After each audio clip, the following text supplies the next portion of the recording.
Okay, so welcome to video 2 on this course on felt assessment. This one is going to be on carrying capacity estimations for browse and graze, and then also biomass estimations for the browsing component, because we need that data to go and determine the browsing capacity. The previous video was on doing a felt condition assessment using the ecological index method or the benchmark method. Those values we are going to obviously use then within these indices or these assessments or these steps within the process of the general assessment of the felt. So let me just quickly get my bearings.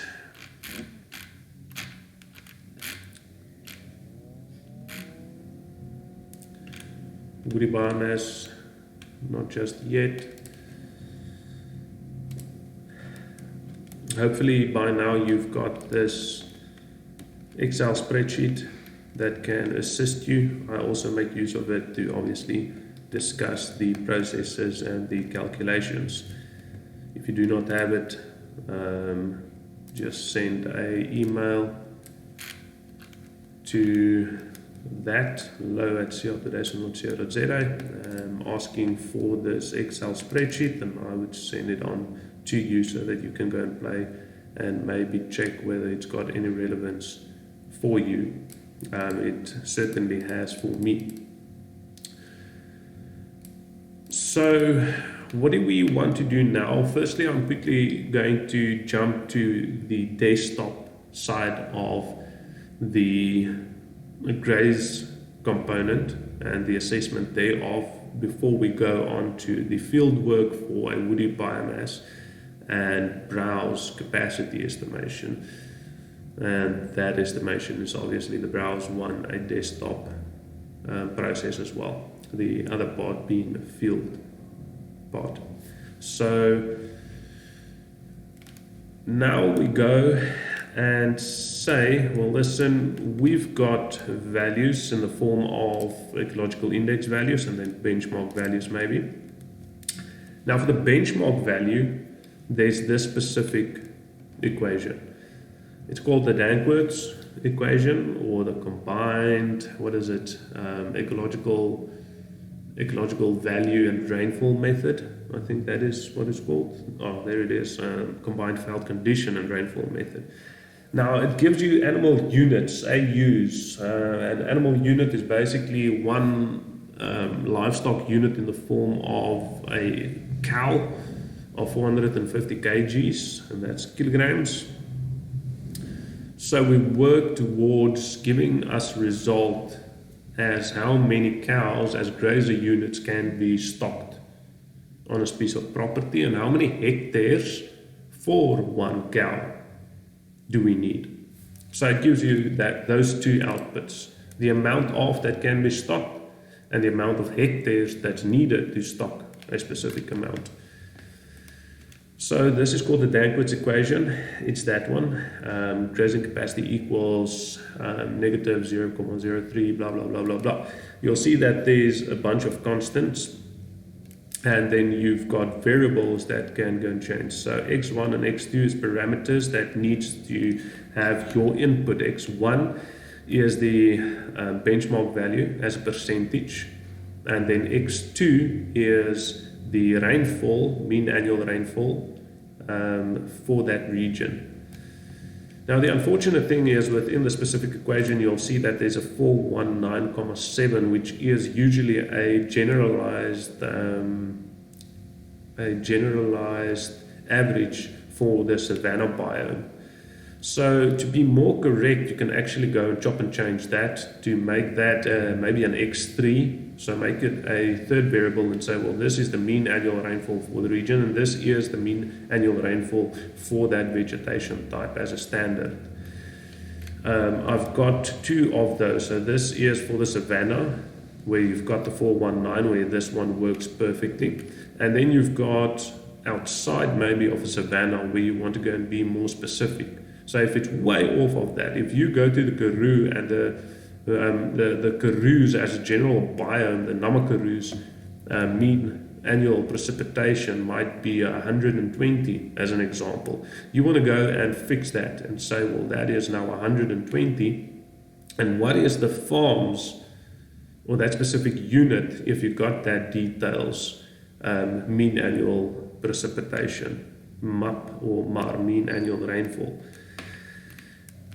So in this case, if we work in the savanna, grassland, maybe that should be decently sufficient as well, even though grassland is usually a bit higher than obviously most parts of the savanna, which is much more arid than the grasslands.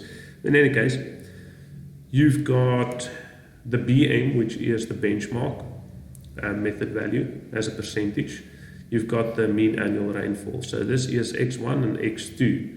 These are just calculations to check whether these calculations intermittently, in this case it would be those, is correct. This is just an example, obviously, of the steps of calculation. In this case, you can go and fill that in. So if you say that one is 80, this one was 500, you'll see that it's going to change over the year. So those are variables that can be changed on this specific spreadsheet, and it will give you all of these calculations done, and those are the correct results, in other words. So you don't have to go and sit and struggle with all of the rules of algebra and those formula calculations, but you can just go and then work off of input and output. Now, in this case, we had an 80% benchmark value. This is what you went and got off of this as an average. If you work towards this whole farm, you obviously got the B average out of 4 of those. This is just obviously a collective form showing all of the ecological index values and the benchmark values, and now the means thereof, or the averages thereof. So you're going to use that 96,43.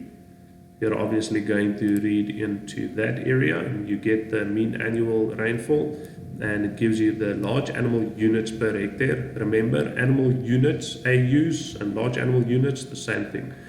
0.2592 in this case, large animal units per hectare, which means that 3.86 hectares is required to stock one cow. So one grazing animal of 450 kilograms. That amount of area is required. And you'll obviously see that if this percentage drops down to 20, so it was quite bad with regards towards relevance now with the benchmark site, it becomes larger. Now you need almost 13 hectares to stock one animal unit. Then if it was 90, then obviously only 3.46, so it's relevant, and it's on a gliding scale dependent on the percentage of the condition of the veld. Obviously, if we go and chop and change on the mean annual rainfall, 500, we know that this is that hectares per large animal unit. If it were to drop, then this needs to increase. So let's say 200, that increased to 10.09. So what is the GU per hectare and hectare per GU? That's just the grazer unit. So this is to be more specific with regards to the game industry, in other words. Don't always go agricultural, working towards a cow, but the grazer unit is basically one wildebeest, and that's a blue wildebeest, of 180 kilograms is a grazer unit. So this sum just took all of these and converted it to a grazer unit. So in other words, if you in this specific scenario need 10.09 hectares for a large animal unit, for a grazer unit you only need 4 hectares, because obviously a grazer unit is about 2.5 large animal units, if that makes sense. So that's your ecological carrying capacity estimation done, and that is the sum that you go and do. If you want to rather do it yourself instead of relying on this specific calculator on the Excel, there's the calculation example that you can go and do. Obviously, if we put in this input, that's 82,4, 82,4, and we've got a mean annual rainfall of 620. It should give us 2,92 hectares, 2,92 hectares per large animal unit. So that works in accordance to that. Now, what is the second part? The second part is if you would rather then be specific to a vegetation type outside of a savanna and say you want to change that constant into a variable x3 maybe. So x3 then becomes a region's mean annual rainfall. So you go and look up, you go and do some literature reviewing and see what is that biomes, if it's the Namakarua, what is the Namakarua's mean annual rainfall, and you pop that in there. So if the mean annual rainfall for the Namakarua is 210 millimeters, and you've got a specific farm where it's been recorded as being 255, you know that on average you've got a higher rainfall than the biome or the region's average.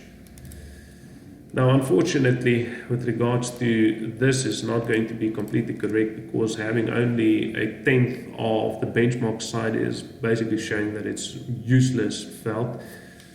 So having a low BM percentage like this it's not necessarily impossible, but it would usually not be the case. I mean, you're going to have something like anything from 30, 40, 50 to 90 or maybe 100%. So let's say you got a specific veld that was 70% of the best veld you recorded within that sample, in other words. So now it pops out that, well, okay, you've got a 4,83 hectares per large animal unit, and obviously you've got 1,93 hectares per grazer units. So what makes that quite substantial is it is now specific to a region, and you'll see the difference between these two calculations or results rather is immense. I mean, it's such a big difference between stocking potential and how you are going to stock your property. You cannot believe that this is almost erroneous if you are going to use this within an area outside of the scope of savanna. Definitely it's going to be, so don't use this outside of an area outside of savanna. Rather go and do this. But in any case, that's how you do that. Just please take note that in some literature, in some books, there's a calculation error on this, where this x1 is taken as a proportion and not a percentage. It should be a percentage. It even had me confused for the last month or two, where I put up a specific process and it was proportion because I modeled it in accordance to a textbook, and unfortunately the textbook, not going to name the name, it was off. So it's a percentage, it's not a proportion. Proportion being then a percentage divided by 100. So proportion is 2, 1, and a percentage is 200. So please take note of that. In this case, you're always going to get a negative, almost a negative number, or negative resultant value. In any case, so let's go back to using the ecological index average. In this case, it's 70,88. So let's use that as an example, 70,88. Now we don't go to the Danckwerts or the benchmark method. You cannot go and do that. You can only use the benchmark value within the Danckwerts equation. You go to the grazer unit method. Like I said, you can go and find that on page 837 in Botma and the Toy Game Ranch Management book, obviously. And now this is an example of the calculation. What are the inputs that we need? You'll see that there's a E, I, A, R, T, F, F, F, P, C. So it's the ecological index score. which we just now said was 70.88, is the example that we're going to take. AR is annual rainfall or mean annual precipitation. TF is topographical factor. Now you'll see over here a topographical factor. I hope that you can read these things. Isn't it too small? Just maybe pause and zoom in. Topographical factor is on a scale range 0.1 to 1, where 1.0, so 1 is fully accessible. So the animals have full accessibility to all the grays, most probably, and that's a topographical factor. Now, if there's mountainous areas and plateaus in a mountain, and half of your farm is on a plateau where the animals cannot get to, then you would obviously say, well, only half of that is available, so 0.5 as an example. Where a fire factor, you can also say the accessibility with regards to let's say something as an environmental disturbance, as the density of woody species of animals not actually able to locate certain patches of graze due to inaccessibility caused by large and dense stands of alien invasive woodies, as an example. Now you can also go and penalize yourself over there. So then the fire factor, FF, scale range between 0.8 and 1, where 0.8 indicates recent fire and 1 indicates the absence of fire. So there's absolutely no indication of any fire within that area. You say it's a 1. Now the PC, we said you go and figure that out from the hits. If you watch the previous video on the vegetation condition assessment, we said the PC would then be the percentage cover, or it would be percentage cover or plant cover, percentage cover in this case, of the basal parts of the plants within an area, not the canopy cover. So take the basal cover. So the amount of physical hits you had on the basal part of a plant as a percentage, you pop it in there. Okay. Now, if you go down this is an indication of how you do all of these calculations. If you go down, you'll see that these are values that can be read into a calculator that you've got. So if you're lazy to go and do this, or if you do not believe in your ability to calculate this in accordance to all of the rules of algebra, as an example, you run to this calculator. Well, the EI, we just now said was what, 70.88 is our example. The rainfall average might be 255. Okay, let's keep with that. Topographical factor is 0.8. Remember, we said that 0.81 is fully accessible. So there's a bit of limitations to the accessibility. Only 80% is accessible to the animals. The fire factor, 0.8. We said 0.8 indicates recent fire, so we had some recent fire. And the percentage cover was a 30. So that as a percentage point. What does that give us? So grazer unit, and this is now what the resultant unit is it kicks it out as the grazer unit, not the animal unit. It's the grazer unit per 100 hectares. So in the previous one, the Danckwerts equation, it gave us a large animal unit, and we had to go and do some additional calculations to work that out. And in this case, it gives us the grazer unit, which is 1 blue wildebeest per 100 hectares. So in this case, it says 59 blue wildebeest on 100 hectares.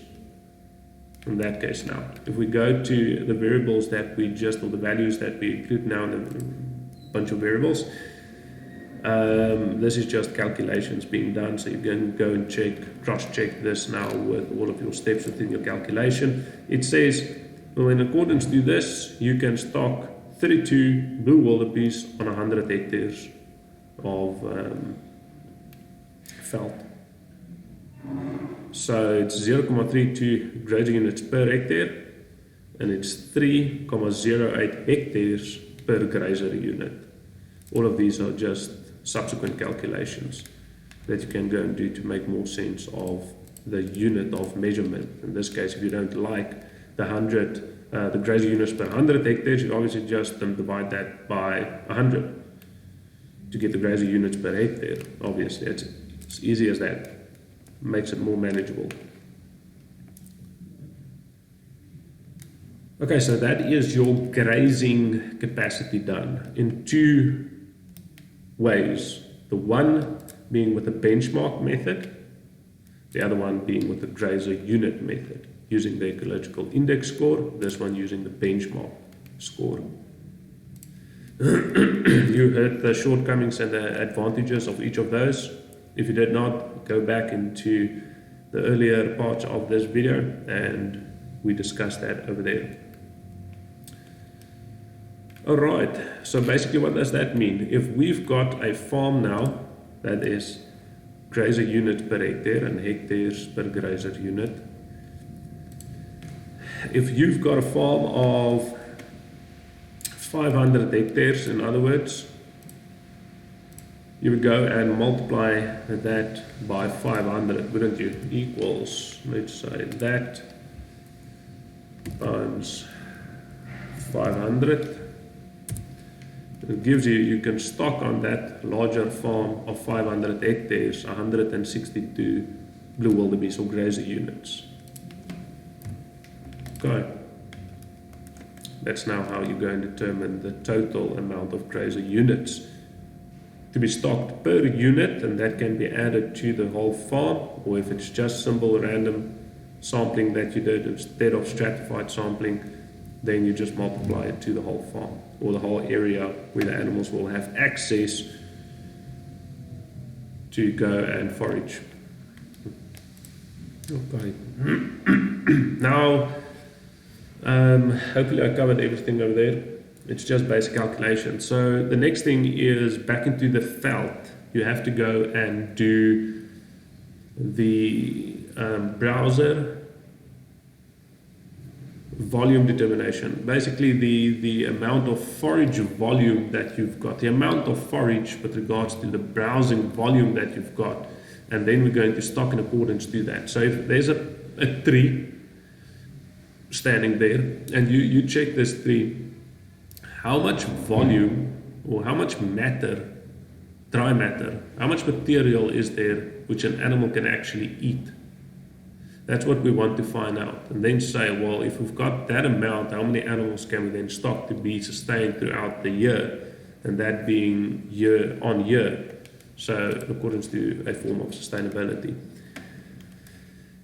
Yet again, this is also just to give us a specific figure to monitor. We will track change through annual monitoring and subsequent monitorings to see whether the way that we stock is beneficial or detrimental to the veld.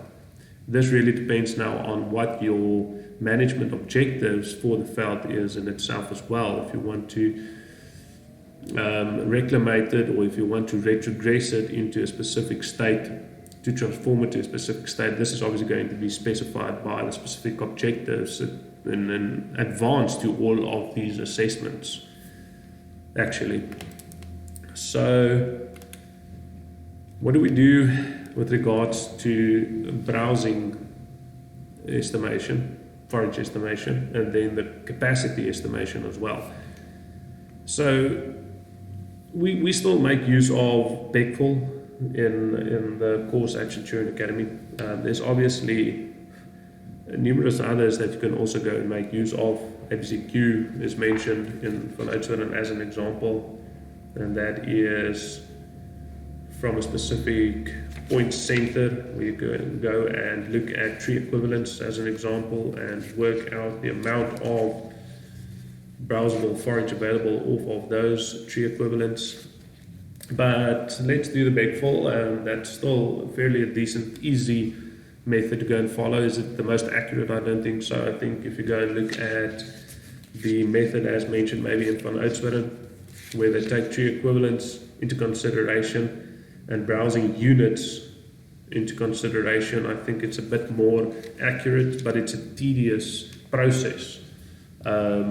we do it on the BECVOL computer program just to make the management and the ordination and the calculations of the volume in itself of forage, browsable forage available easier, if you know what I mean. So what we need is we need the BECVOL program, but let's quickly go and do the field work first. So the field work is, if you go to page, this is page,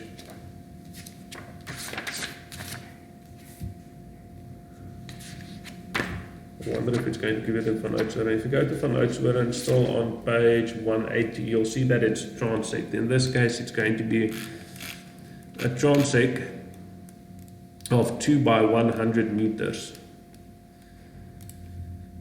So let's go back here.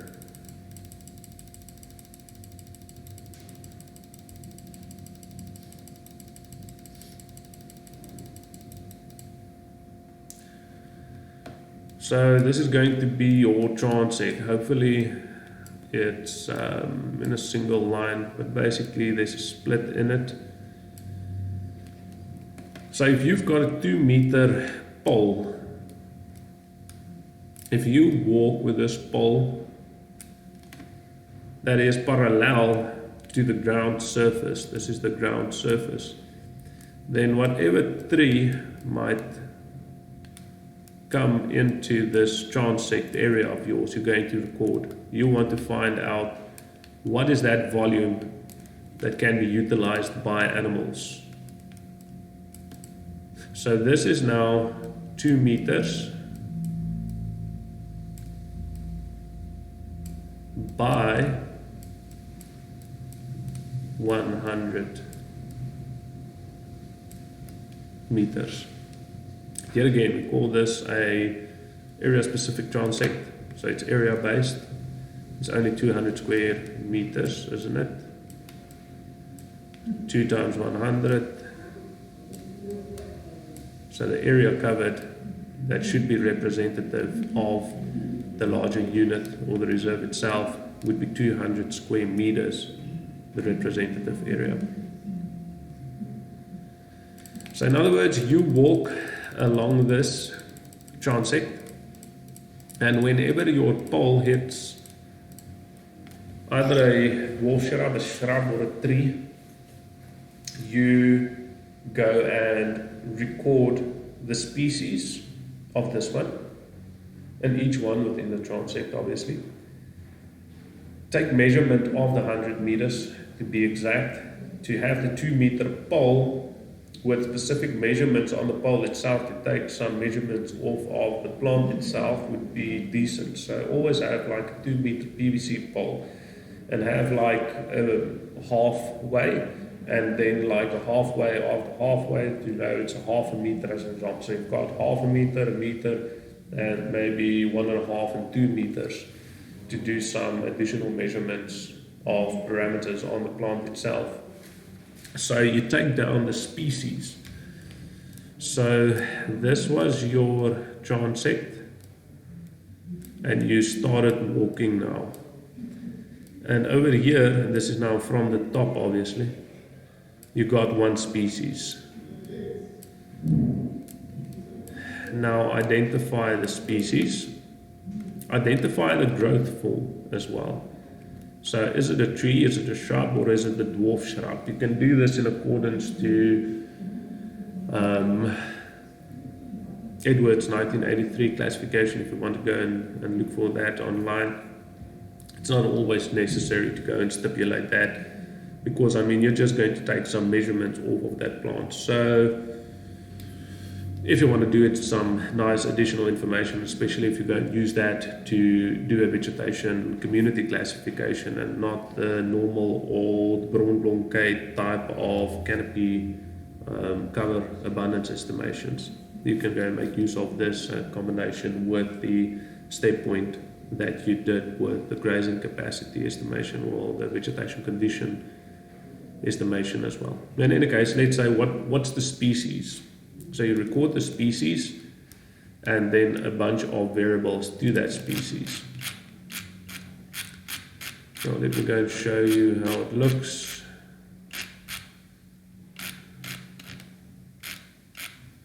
This is the form, Woody Survey BECVOL method. For the Centurion Academy students, you can go and fetch that on Centurion Academy's CA Connect platform. If you want it additionally, you can just pop me an email and I will send you these forms, or you can just go and copy them. It's as easy as that. Now these are the parameters. This is a bit nicer. So you can see parameter A, B, C, D1, D2, and E1, E2. So A is the total length, and all of this is in meters, please remember. So if this is 5 meters and 50 centimeters, you say 5.5 meters. So this is the total length of the plant. B is the height of the plant at the widest canopy point of the plant. So height of maximum canopy diameter. So look at where's the maximum canopy diameter, the widest point of the canopy, this being the canopy of the plant, and you say how high was that. So obviously B might be equal to A, and that is now if A was the widest point, and that was the top of the plant at the maximum height of the plant.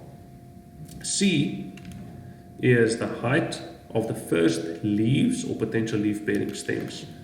So this is the first place on the plant at the height where leaves or leaf-bearing stems actually occur. That's the height, it's C. So C can never be larger than B and A. Please do remember that. And then D1 and D2, that's that area. Mind you, at B, it's the height of the maximum canopy diameter. So D1 and D2 would be the diameter perpendicular. Well, maximum canopy diameter, apologies. So D1 would be maximum canopy diameter. So what's the measurement of the maximum canopy diameter? And this is perpendicular to the plant. So that distance.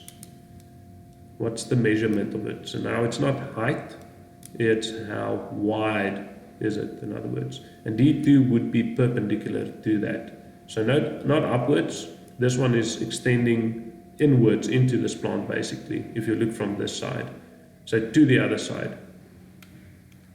If you watch it from the top, this is the plant from the top, that is perpendicular to one another. So that's two measurements. The 1, the 2. Okay, in meters here again. Then we've got E1 and E2 is the maximum diameter at C of the lowest leaf-bearing branches. So here at C, it's also two measurements, and those are perpendicular to one another, exactly the same as D1 and D2. This is at the widest point, this is at the lowest leaf-bearing branches. Okay, so those are it's 4, 5, 6, 7 parameters or measurements that you've got now. And then you've got the species identified as well, and growth form if it's relevant to you.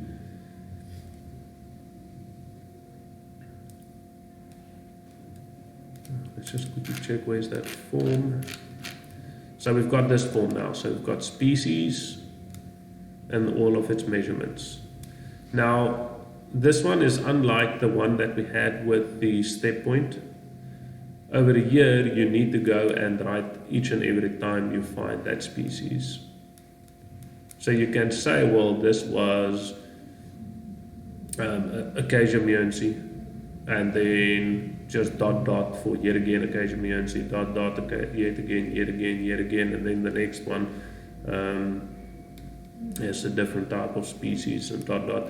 But rather go and write it out as the various individuals in accordance to the frequency that you find. Okay, and that is for the whole 200 square meters or 100 by 2 meter transect that you just completed. Obviously, sometimes it's quite dense, other times you only find 1 or 2 plants that is recordable.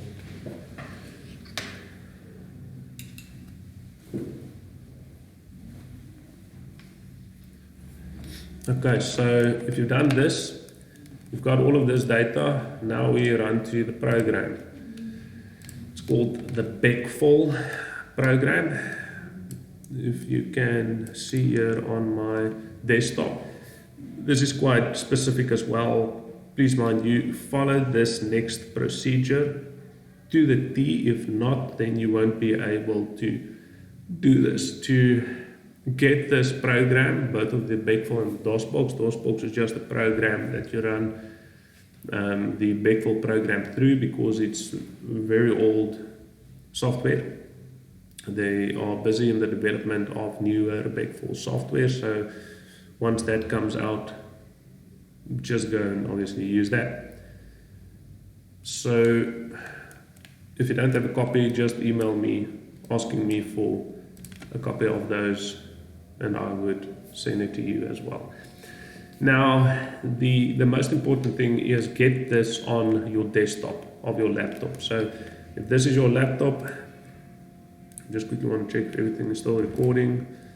I need to finish off with this video or it's going to become too long. So on your desktop, have these two as folders. Don't have them one in the other, have them as this. Like I said, follow this process to a T. Now open DOSBox. It's going to open it in a minimized window. And then you'll see that there's an application file within this folder, DOSBox application. It's the largest in size of all of the files as well. Now take BECVOL, click on it and drag it to this application and drop it. So it should do this.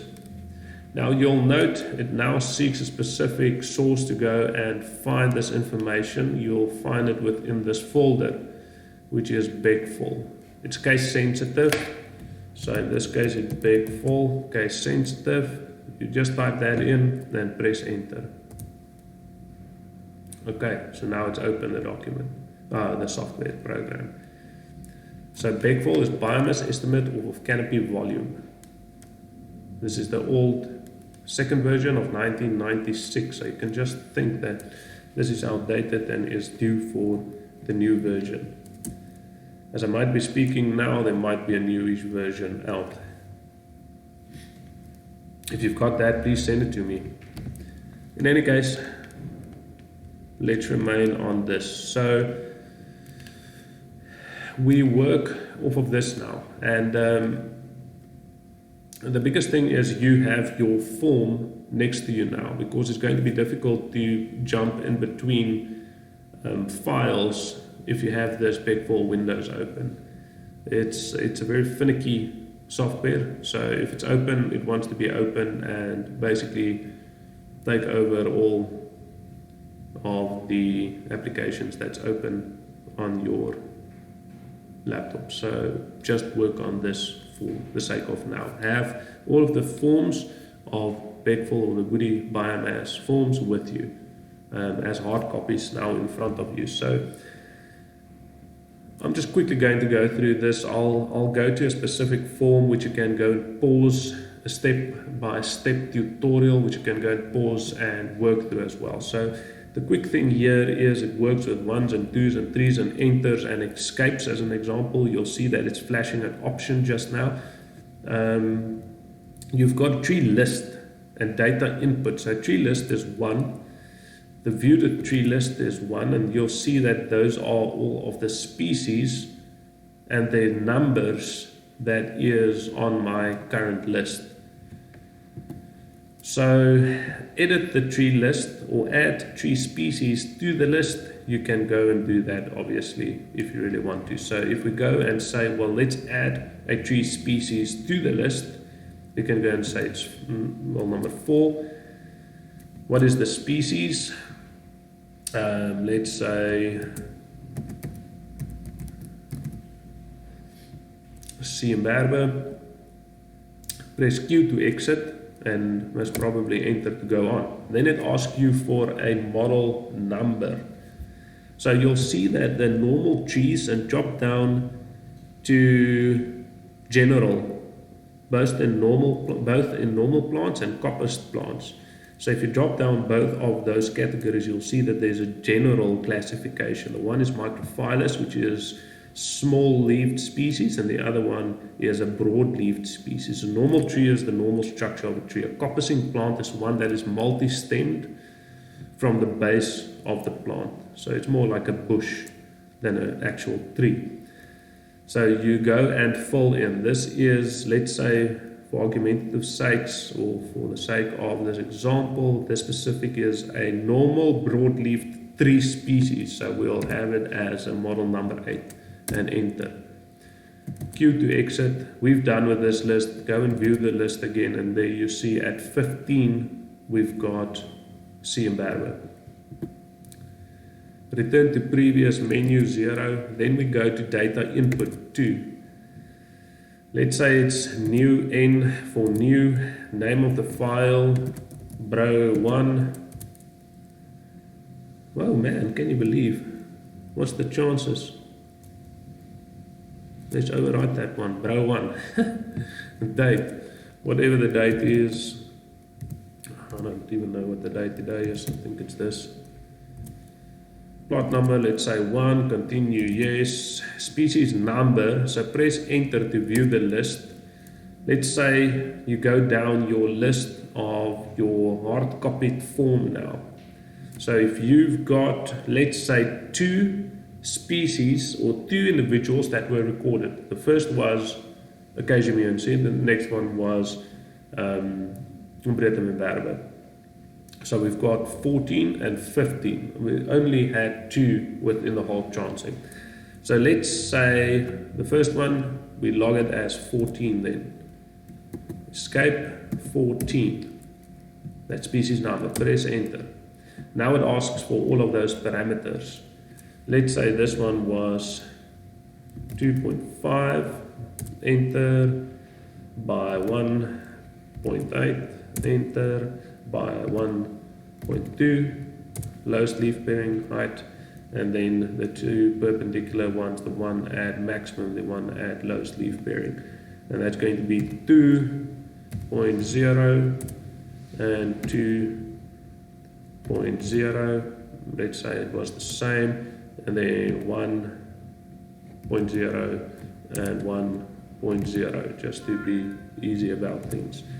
Continue, yes, you still want to continue. Species number, so our next one was the BECVOL 15. Type in 15. This one was a 4.7, the total height of the tree. The widest canopy height, let's say, was at 3.9. The lowest leaf bearing branches height was 2.2. Then we've got D1. No, it's going to be horrible. Let's say 1.2. Let's get some value in this thing. And then let's say that was 2.0, 2.0. That was 0.5, and that was 0.5. Then we get here, it says continue, you say no. That's all of the species within the specific plot. Q, enter, then it returns to this. Primary calculations 5, just to make sure that things are there. Bro 1, show each tree graphically, no, it's not necessary, and you've got the list. Go to the size and side and see whether you've got L mass and then LM1, LM20 and LM50. It's been calculated. If it gives you an error, you've most probably used a comma instead of a point, so use a full stop or a point as a decimal indicator. And then the second thing is, if you get an error, there might be a problem with your values. So the one that needs to be larger than the other one is not, as an example now. Okay. So then you go to secondary calculations, because this now takes it to a hectare. The previous one was just for that specific 200 squares. So option 6, name, row 1, which plot, just say 1, 200 square meters, needed to calculate values per hectare. So it's obviously going to multiply that by 50 to get to 10,000 square meters, which is 1 hectare. Name of the file, just say row 1 again, go to the right. So now we've got our list with our totals. We've got the amount of plants per hectare, 50, because we only had one of each of those plants, 2 plants per. 2 times 50 gives you 100 plants per 10,000 square meters. Then you've got the specific volume given over there, but I mean, we would like to see the LM, which is the leaf matter or the mass that we're going to work with. At LM15 means whatever is available in volume that is forageable to a height of 1.5 meters. So that is for a small stock animal, something like a duiker, a goat maybe. Now LM2 is for a kudu, maybe nyala as well. That can obviously feed up to 2 meters, and LM50 would be for a giraffe, so including a giraffe and maybe some elephant as well, that can feed up to heights of 5 meters. Most of the time we use LM20, which is basically our browsing unit of 1 kudu, so this being 25. So you've got 6, 25 and 80. That's our values. Go and write that down, because those are the values that you would make use of, as well as plants per hectare, the one on the far left hand side. Especially if you want to go and track density changes within plants within a unit. So if that increases plants per hectare, you know it's a problem, especially if there's an increase in alien invasives. If there's an increase in indigenous, I mean, if it's a bush encroaching species, problems. If it's for biodiversity's sakes, then obviously it's beneficial. So that's already a point that you can also use to trace biodiversity and production and change over time, not just the mass. So I'm just going to take a picture of this.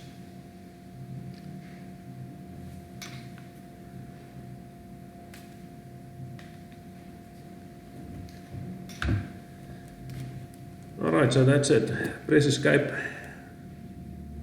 I want to get out of this, so I just press Control Alt Delete, takes me to the task manager. Your data is still there if you want to go and view it underneath the specific data file that you saved it as. In this case it was row 1. Just check for DOSBox and task. It will obviously end those things. Now to go back to what we now need. In this form it says, well, what do we need? So we need the LM 15, 20 and 50. That's the resultant stuff that we want. So now we had, and this is just to be specific to the data that we just got, 2 trees. We know that the browsing unit and the browsing capacity is going to be small if that's a generalization for the whole farm. There's not a lot of plants with regards to browsing forage. So it's going to be 6, 25, 80, 6, 25, 80. Okay, phenology is a specific variable that is needed. It is dependent on the time of the year and the accessibility of the forage that is available. So in this case, it would yet again be a limitation to what is available. If you know that all of the vegetation that occurs with regards to the browse is deciduous and it loses leaves, and half of the year it absolutely has no leaves on it, then you would go and say, well, 0.5 as an example.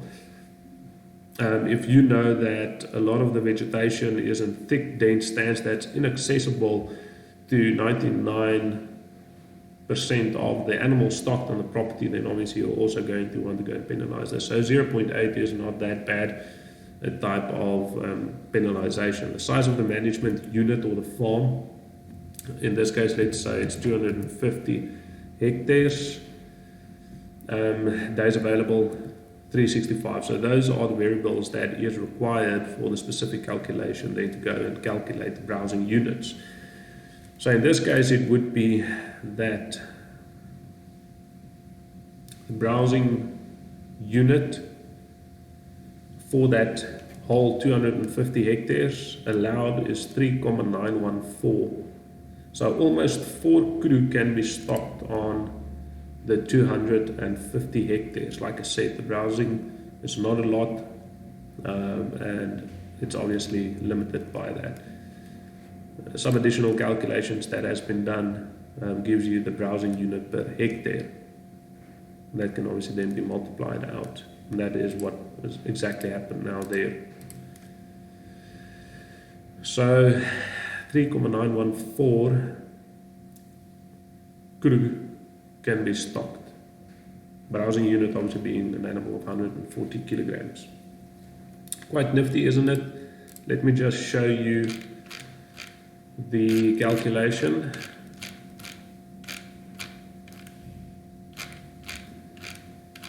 And then if you want to go and pause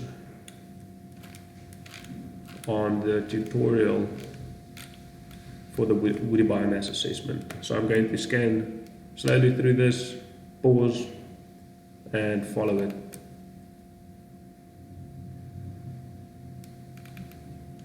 It's exactly what we did just now, just discussed.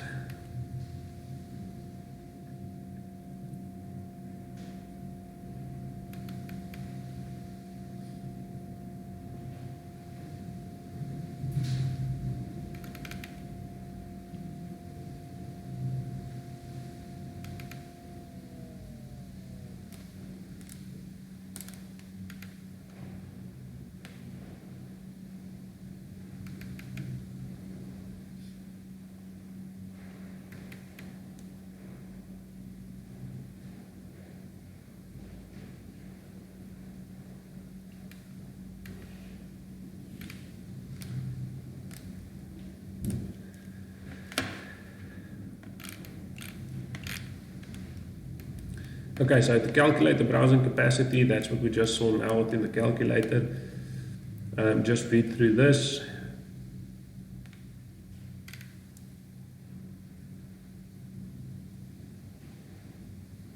Remember, I based this off of an example as well. So this is just for you to see the various steps.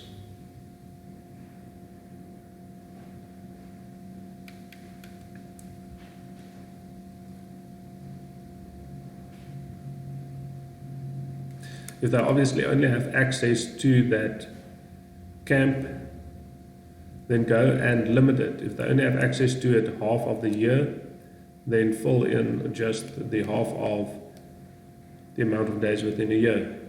It's as easy as that. And then this is the basic calculation that you've got. So you've got BU, which is the browser unit, equals 12, which is the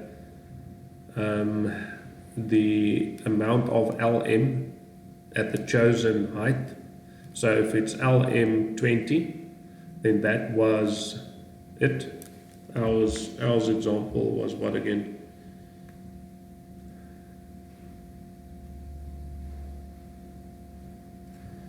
$25. So our example was 25 kilogram per hectare. The hectare is now the size of the farm, so that is that. So that times the phenology factor, in this case it was 0.8, divided by the amount of days utilizable, and R being now the amount of forage that a single browser unit consumes per day. In this case, a kudu would be, I think it's 2.5% of their total weight. In this case, it's 3.5 kilograms. You can work it out obviously per species. In this case, it's 3.5 kilograms of forage, browsable forage that they need per day. And in this case it would then be this. So just to follow the calculation as done over there. This means that so many could be stocked on 100 hectares for sustainability sakes. Assuming that there is no game animal on the property, stock the property at 90%. Okay, so that's obviously what we're going to do next, is pay attention to the stocking. So using these estimations of browsing capacity that we just calculated, and how do we go and use this to stock in accordance to the economical capacity or the objectives of the farm for the sake of biodiversity production, whatever. So that is what we would do in the next and most probably last video. Now you've got the carrying capacity for graze as well as for browse.